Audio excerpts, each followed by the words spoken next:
Hi, I'm David Dusek here at Scottsdale National Golf Club in Scottsdale, Arizona, home of PXG, and I'm about to go through a driver, fairway wood, and hybrid fitting for the new Black Ops family of clubs. And I've got my man, Greg Fairman here.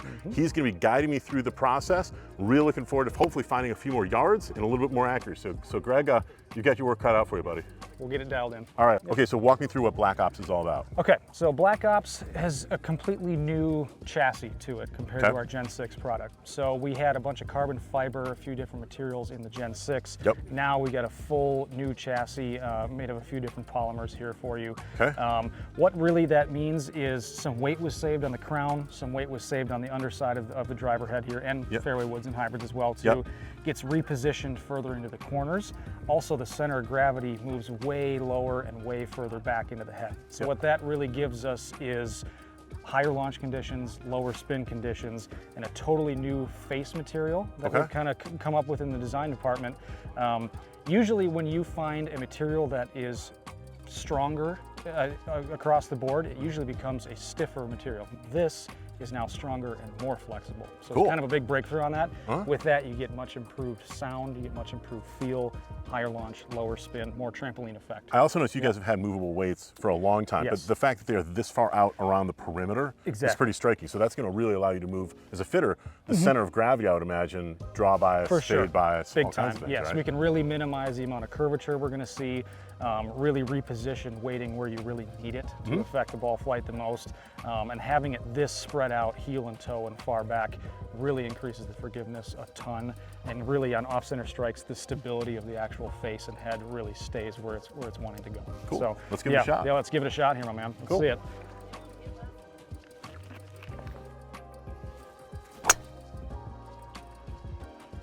I love the sound right off the bat. A little baby pull, but that's a good start. Yeah. 146 ball speed, holy cow, 1400 spin. Not much. Not much. 230, 262. Obviously, we need that launch angle up there for you for sure. Okay. But seeing that low of spin, that's obviously a phenomenal start. So let's get a couple more before we make any tweaks here. Yeah. Ooh, that'll do. Yeah, that one might be really the best of the lot. That got launch up to 13.9, a little bit spinny. I was gonna say, let's get... so we like the initial launch angle, but we'd like to drop that 35-51 down. So what I'm gonna do is I'm gonna throw us into the tour head. Okay. That is just gonna be a little bit lower Tour spin head, out you of the said. gates. Tour head. Head, yes, exactly. Tour head. A little bit deeper face compared to this one, not quite as long from front to back as well too. By and large, that would lower spin. Lower spin, Okay. ball speed up a little bit. Okay. I won't say it's less forgiving. It's just the weights are not quite pushed into the corners like this one is here. Okay. So let me grab that head. These forward weights are pinched in closer. Pinched in closer. What that does is get more weight right behind impact effectively. That should lower spin, increase ball Potentially, speed. you're giving up a little bit of stability when you do that, just because like you've got the weights We're spread out more on the moving standard. from weights here to weights here, right? So it's just a little bit less stable on the off-center strikes. But obviously you're a pretty solid ball striker. I just want to bring that spin rate down here for you. Solid ball striker. Solid. We definitely saw lower launch. Now, that felt like it was a little bit low in the face. It sounded a little low heel to me. Yep. Yeah. Okay. But if that's a little low heely one, that's still playable. Exactly. It didn't feel like nearly as solid a strike. Exactly. And the numbers all bear that out. Exactly. Yep. Okay. Give me one more. Let's see if we get a better strike.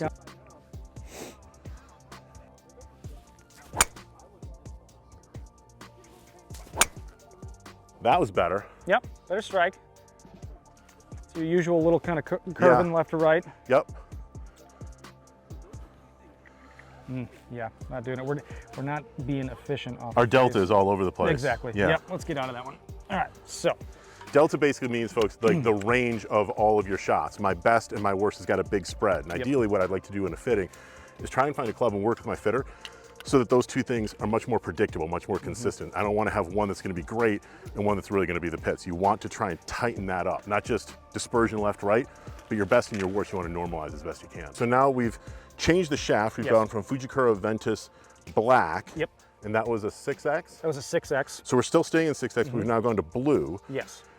10.5 degrees of loft. Have we been in 10.5 the whole time? Stayed in 10.5 the whole time. Okay. Exactly. Yep. I always want to start with a shaft in its standard loft setup there for us. So now so basically this is the first driver head that we used. Yes. But we've changed the shaft a little bit. Yes. Gone back, we tried both heads with the Ventus Black. That shaft profile just not quite right for you. And this head in particular, just the amount of forgiveness that you get out of it on the off-center strikes. That's why I kind of went back to this one. Now, in the fitting process, when do you start deciding, like, okay, like we've got the shaft we've gone, we're sort of dialed in here. You've got all this versatility here. Yes. This is last? That's kind of the last step. Once we really get the engine figured out here that drives the machine, then I'm going to start fine-tuning with this to really, really, dial it in there for you. Gotcha. Let's give it a hit. Yeah. Oh, right underneath it. There we go. You can see that coming out in a much better window. That's what we're looking for right there. Exactly. Yeah, that's a much better launch angle window. That was 13 launch. That's phenomenal. 13? Yep, 13. Ooh, yeah. See, a little bit spinny. So we're still spinny. So the reason we're seeing that, we're getting down on it pretty good. Yeah. 2.5 down on it. That's going to be a little bit spinny there. Yep. Path getting a little left. That's where our little. We're not surprised. Yeah. Give me one more solid with that. I'm going to go a little bit different shaft again here. So I'm going to go into a graphite design next. Okay. Very similar profile in what it does. All right. Again, we're going to try to find something that times up and kills some of that spin there. Sounds good. Right? We have a 10.5 head. I just put it to the small plus setting. So basically that kicks us up to 11 on the loft, but it's two birds, one stone. Yes, a little bit higher loft for a little bit higher launch conditions, but that physically turns the toe in a little bit, kind of anti-right, if you will. Okay. So two birds, one stone. Let's see how that combination goes here.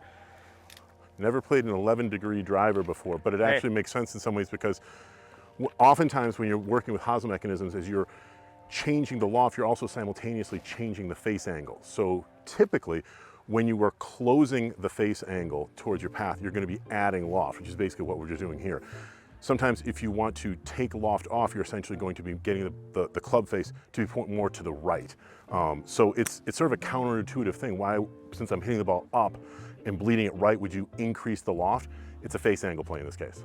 I'll tell you what, it's a subtle thing. The face immediately looks like it's pointed left. Like it's as subtle as that change is, the club immediately looks like it wants to go left. Yep.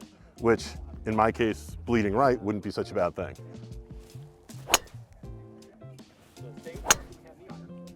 That is mashed. That was hit really well, yeah.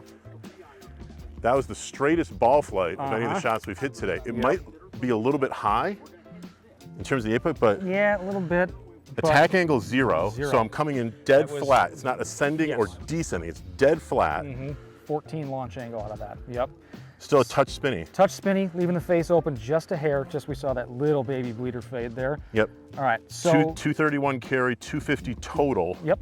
If we can bring this 38 down, then there's probably another 5 or 7 yards easy to carry. For sure, yes. So next thing I'm going to do, I'm liking what the shaft is doing in terms of smash factor for you. Okay. Basically, to the smash factor is basically a ratio of club head speed to ball speed. The USGA and the R&A cap it at 1.52. That means if you have 100-mile-an-hour club head speed, you are not allowed to have your driver create more than 152 miles an hour of ball speed. And that smash factor, elite players are living in that 1.5, 1.51 range. PGA Tour players, you can't be a PGA Tour player if you don't have a smash factor with your driver like that. It usually goes down as you work your way through the bag. But even recreational golfers, if you're slower speeds, you want to hit the ball as efficiently as you can. Smash factor is a really good indicator of how well you're striking the ball and how much you're getting out of your club head speed. So when we started, I had a 12.5 gram weight in the back, 2.5 heel and toe. I'm adding 5 grams to the heel for you, again, to help square up that face.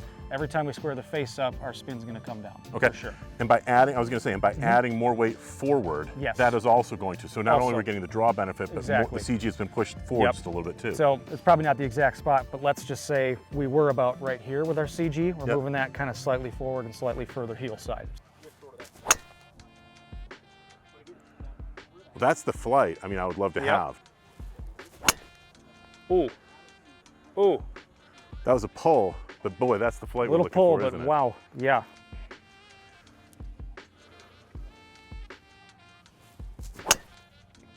Ooh. I love that that's allowing you to It really feels like it release can come and turn it through. over. Yeah. Yeah, it's coming through better. Drop down to 2870. My God, we had a positive attack angle. Yes, we Now, it was did. almost a full degree, but every little bit helps. Every little bit helps. Ball speed up, smash up, perfect launch angle again. Spin down. Spin down. Oh, It's high, but it's dead straight. Yes, it and I is. would be more than happy with that every day. look at you, 1.8 degrees up on the ball.